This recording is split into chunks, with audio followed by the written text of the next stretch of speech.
السلام علیکم۔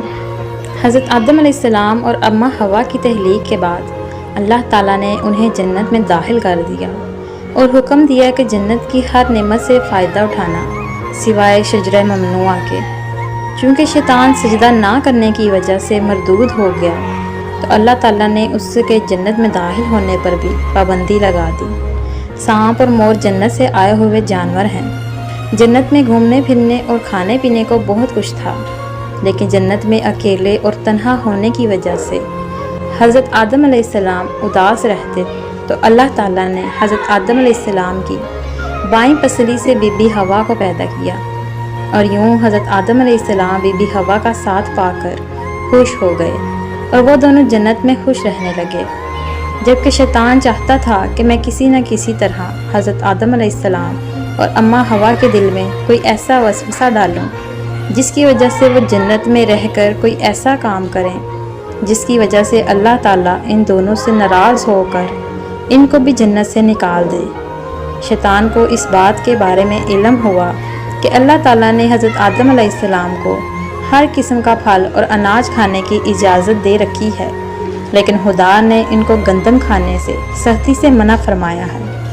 شیطان 300 سال تک جنت کے دروازے پر بیٹھا رہا کہ کوئی بھی جنت سے باہر آئے تو شیطان اس سے بات کر کے جنت میں داخل ہو جائے۔ ایک دن مور جنت کے دروازے سے باہر آیا۔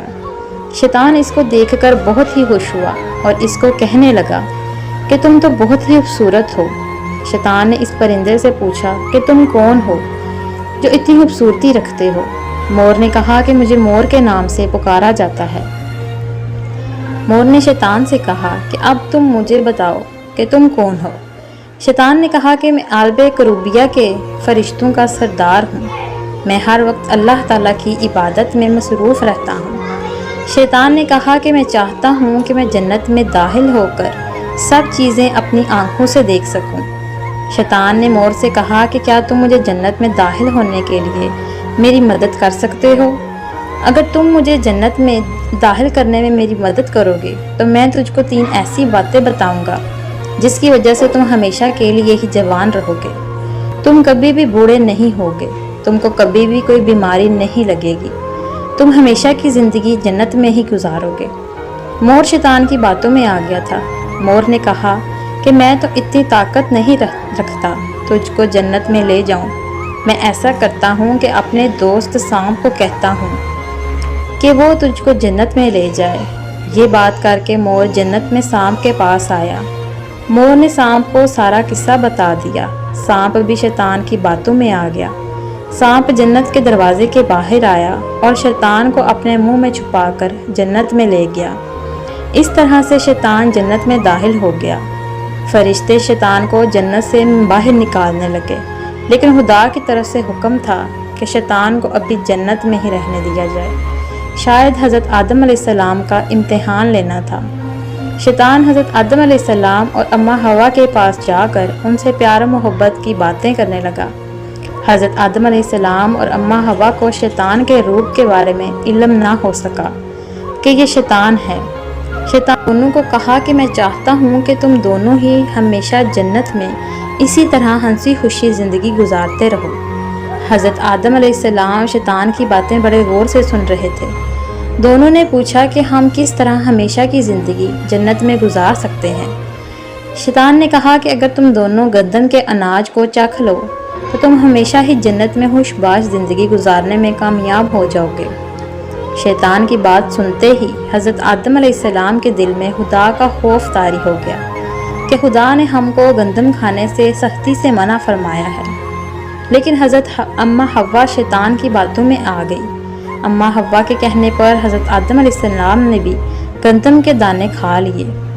گندم کے دانے کھاتے ہی اللہ تعالیٰ نے حکم دیا کہ ان دونوں کو زمین پر الگ الگ مقام پر اتارا جائے، تو اللہ تعالیٰ کے حکم سے فرشتوں نے دونوں کو زمین پر اتار دیا۔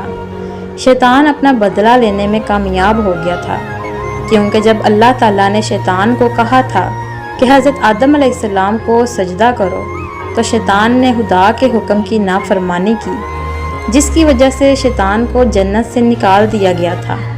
جس خوبصورت پاؤں سے مور نے اپنے پنجوں میں سانپ کو اٹھایا تھا اور شیطان کو سانپ کے منہ کے ذریعے جنت میں داخل کیا تھا، اللہ تعالیٰ نے مور کے پاؤں کی خوبصورتی کو بدصورتی میں بدل کر رکھ دیا۔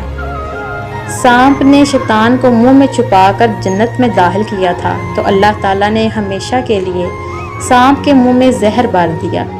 اس طرح اللہ تعالیٰ نے مور اور سانپ کو جنت سے نکال دیا۔